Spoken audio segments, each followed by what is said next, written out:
ओम जयंती मंगला काली भद्र काली कपालिनी दुर्गा क्षमा शिवा धात्री स्वाहा स्वधा नमस्तुते। बंधुजनों, आज हम श्री दुर्गा सप्तशती पाठ के पंचम अध्याय का श्रवण करेंगे। तो चलिए पाठ शुरू करते हैं। इससे पहले 4 पाठ और अपलोड किए जा चुके हैं। यदि आपने उन्हें नहीं सुना है तो कृपया जरूर सुन लें। तो चलिए 5वां अध्याय शुरू करते हैं। बोलिए जय माता दी, जय माता दी, जय माता दी। ओम। इस उत्तर चरित्र के रुद्र ऋषि हैं, महासरस्वती देवता हैं, अनुष्टुप छंद है, भीमा शक्ति है, भ्रामरी बीज है, सूर्य तत्व है और शामदेव स्वरूप है। महासरस्वती की प्रसन्नता के लिए उत्तर चरित्र के पाठ में इसका विनियोग किया जाता है, जो अपने कर कमलों में घंटा, शूल, हल, शंख, मूसल, चक्र, धनुष और बाण धारण करती हैं। शरद ऋतु के शोभा संपन्न चंद्रमा के समान जिनकी मनोहर कांति है, जो तीनों लोकों की आधारभूता और शुंभ आदि दैत्यों का नाश करने वाली है, तथा गौरी के शरीर से जिनका प्रकट्य हुआ है, उन महासरस्वती देवी को मैं निरंतर भजन करता हूँ। ऋषि कहते हैं, पूर्व काल में शुंभ निशुंभ नामक असुरों ने अपने बल के घमंड में आकर शचीपति इंद्र के हाथ से तीनों लोकों का राज्य और यज्ञ भाग छीन लिए। वे ही दोनों सूर्य, चंद्रमा, कुबेर, यम और वरुण के अधिकार का भी उपयोग करने लगे। वायु और अग्नि का कार्य भी वही करने लगे। उन दोनों ने सब देवताओं को अपमानित, राज्य भ्रष्ट, पराजित तथा अधिकारहीन करके स्वर्ग से निकाल दिया। उन दोनों महान असुरों से तिरस्कृत देवताओं ने अपराजिता देवी का स्मरण किया और सोचा, जगदम्बा ने हम लोगों को वर दिया था कि आपत्ति काल में स्मरण करने पर मैं तुम्हारी सब आपत्तियों को तत्काल नाश कर दूंगी। यह विचार कर देवता गिरिराज हिमालय पर गए और वहां भगवती विष्णु माया की स्तुति करने लगे। देवता बोले, देवी को नमस्कार है, महादेवी शिवा को सर्वदा नमस्कार है, प्रकृति एवं भद्रा को प्रणाम है। हम लोग नियम पूर्वक जगदम्बा को नमस्कार करते हैं, रौद्र को नमस्कार करते हैं, नित्या, गौरी एवं धात्री को बारंबार नमस्कार है, जयोत्सनामयी, चंद्र रूपाणी एवं सुख स्वरूपा देवी को सतत प्रणाम है। शरणागतों का कल्याण करने वाली वृद्धि एवं सिद्धि रूपा देवी को हम बारंबार नमस्कार करते हैं। मैं ऋति, राक्षसों की लक्ष्मी, राज्यों की लक्ष्मी तथा सवर्णी शिव पत्नी स्वरूपा आप जगदम्बा को बारंबार प्रणाम है।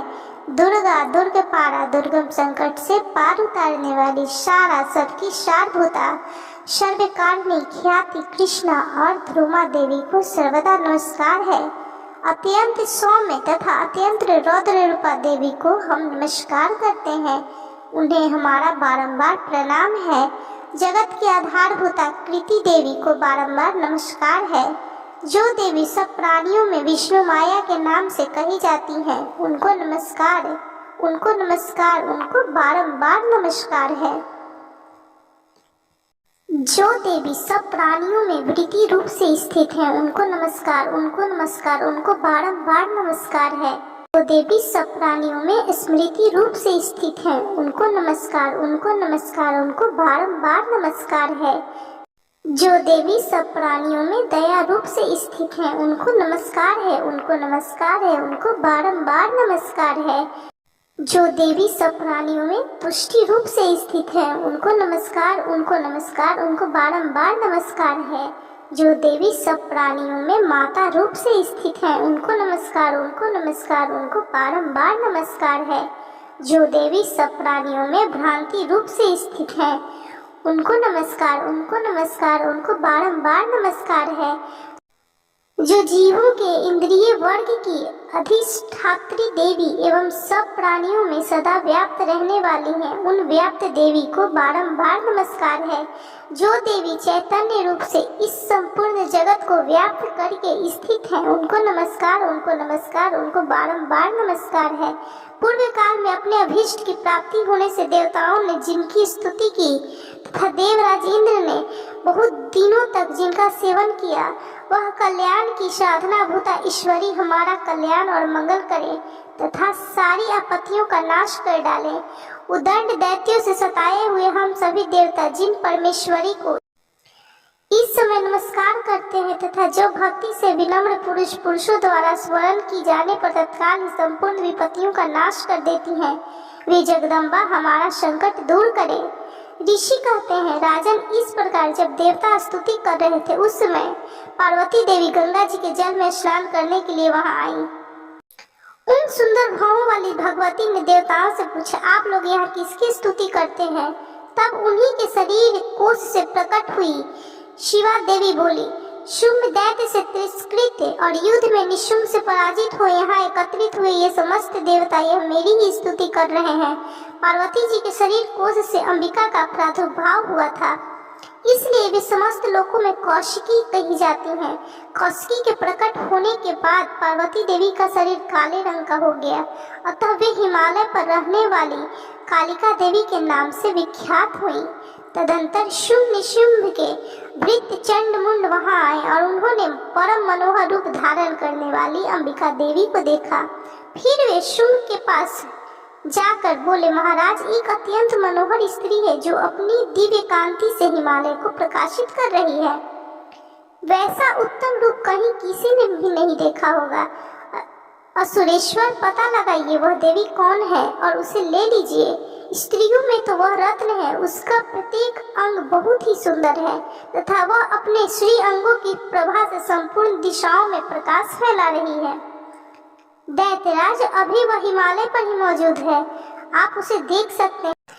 प्रभु, तीनों लोकों में मणि, हाथी और घोड़े आदि जितने भी रत्न हैं, वे सब इस समय आपके घर में शोभा पाते हैं। हाथियों में रत्नभूत एरावत, यह परिजात का वृक्ष और यह ऊंचे श्रवा घोड़ा, यह सब आपने इंद्र से ले लिया है। हंसों से जूता हुआ यह विमान भी आपके आंगन में शोभा पाता है। यह रत्नभूत अद्भुत विमान जो पहले ब्रह्मा जी के पास था, अब आपके यहाँ लाया गया है। यह महापद्म नामक निधि आप कुबेर से छीन लाए। समुद्र ने भी आपको किंजलिकणी नामक माला भेंट की है जो केशरों से सुशोभित है और जिसके कमल कभी कुमलाते नहीं हैं। सुवर्ण की वर्षा करने वाला वरुण का छत्र भी आपके घर में शोभा पाता है तथा यह श्रेष्ठ रथ जो पहले प्रजापति के अधिकार में था, अब आपके पास मौजूद है। दैतेश्वर, मृत्यु की उत्क्रांतिदा नाम वाली शक्ति भी आपने छीन ली है तथा वरुण का पाश और समुद्र में होने वाले सब प्रकार के रत्न आपके भाई निशुंभ के अधिकार में है। अग्नि ने भी स्वतः शुद्ध किए हुए 2 वस्त्र आपकी सेवा में अर्पित किए हैं। दैत्यराज, इस प्रकार सभी रत्न आपने एकत्र कर लिए हैं। फिर जो यह स्त्री में रत्न रूपी कल्याणमयी देवी है, इसे आप क्यों नहीं अपने अधिकार में कर लेते हैं? ऋषि कहते हैं, चंडमुंड का यह वचन सुनकर शुंभ ने महादैत्य सुग्रीव को दूत बनाकर देवी के पास भेजा और कहा, तुम मेरी आज्ञा से उसके सामने ये बातें कहना और ऐसा उपाय करना जिससे प्रसन्न होकर वह शीघ्र ही यहाँ आ जाए। वह दूत पर्वत के अत्यंत रमणीय प्रदेश में जहाँ देवी मौजूद थी गया और मधुर वाणी में कोमल वचन बोला। दूत बोला, देवी, दैत्यराज शुंभ इस समय तीनों लोकों के परमेश्वर हैं। मैं उन्हीं का भेजा हुआ दूत हूँ और यहाँ तुम्हारे ही पास आया हूँ। उनकी आज्ञा सदा सब देवता एक स्वर में से मानते हैं, कोई इसका उल्लंघन नहीं कर सकता। वे संपूर्ण देवताओं को परास्त कर चुके हैं। उन्होंने तुम्हारे लिए जो संदेश दिया है उसे सुनो। संपूर्ण त्रिलोकी मेरे अधिकार में है, देवता भी मेरी आज्ञा के अधीन चलते हैं। संपूर्ण यज्ञों के भागों को मैं ही पृथक पृथक भोगता हूँ। तीनों लोकों में जितने श्रेष्ठ रत्न हैं वे सब मेरे अधिकार में है। देवराज इंद्र का वाहन ऐरावत जो हाथियों में रत्न के समान है मैंने छीन लिया है। क्षीर सागर का मंथन करने से जो अश्व रत्न उच्चैःश्रवा प्रकट हुआ था उसे देवताओं ने मेरे पैरों पर पकड़कर समर्पित किया है। सुंदरी, उनके सिवा और भी जितने रत्नभूत पदार्थ देवताओं, गंधर्वों और नागों के पास थे वे सब मेरे ही पास आ गए हैं। देवी, हम लोग तुम्हें संसार की स्त्रियों में रत्न मानते हैं, अतः तुम हमारे पास आ जाओ, क्योंकि रत्नों का उपभोग करने वाले हम ही हैं।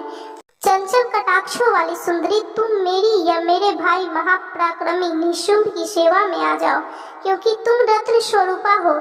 मेरा वर्ण करने से तुम्हें तुलना रहित महान ऐश्वर्य की प्राप्ति होगी। अपनी बुद्धि से यह विचार कर तुम मेरी पत्नी बन जाओ।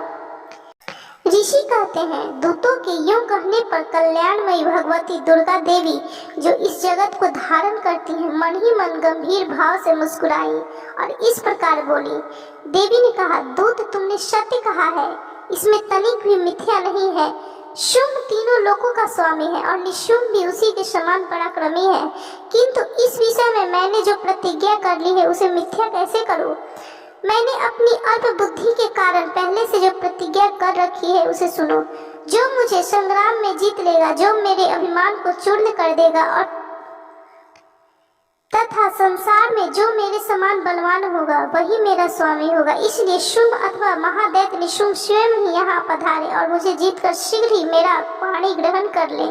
इसमें विलंब की क्या आवश्यकता है? दूत बोला, देवी, तुम घमंड में भरी हो, मेरे सामने ऐसी बातें न करो। तीनों लोकों में कौन ऐसा पुरुष है जो शुंभ निशुंभ के सामने खड़ा हो सके? देवी, अन्य दैत्यों के सामने भी सारे देवता युद्ध में नहीं ठहर सकते, फिर तुम अकेली स्त्री होकर कैसे ठहर सकती हो? जिन शुंभ आदि दैत्यों के सामने इंद्र आदि सब देवता भी युद्ध में खड़े नहीं हुए, उनके सामने तुम स्त्री होकर कैसे जाओगी? इसलिए तुम मेरे ही कहने से शुंभ निशुंभ के पास चली चलो। ऐसा करने से तुम्हारे गौरव की रक्षा होगी, अन्यथा जब वे केस पकड़कर घसीटेंगे तब तुम्हें अपनी प्रतिष्ठा खोकर जाना पड़ेगा। देवी ने कहा, तुम्हारा कहना ठीक है, शुंभ बलवान है और निशुंभ भी बड़े पराक्रमी हैं, किंतु क्या करूं, मैंने पहले बिना सोचे समझे प्रतिज्ञा कर ली है, अतः अब तुम जाओ। मैंने तुमसे जो कुछ कहा है वह सब दैत्यराज से आदर पूर्वक कहना, फिर वे जो उचित जान पड़े करे। इस प्रकार श्री मार्कंडेय पुराण में श्रावणी मनवंतरी कथा के अंतर्गत देवी महात्म्य में देवी दूत संवाद नामक 5वां अध्याय पूरा हुआ। तो बोलिए, ओम जयंती मंगला काली भद्र काली कपालिनी दुर्गा क्षमा शिवा धात्री स्वाहा स्वधा नमस्तुते।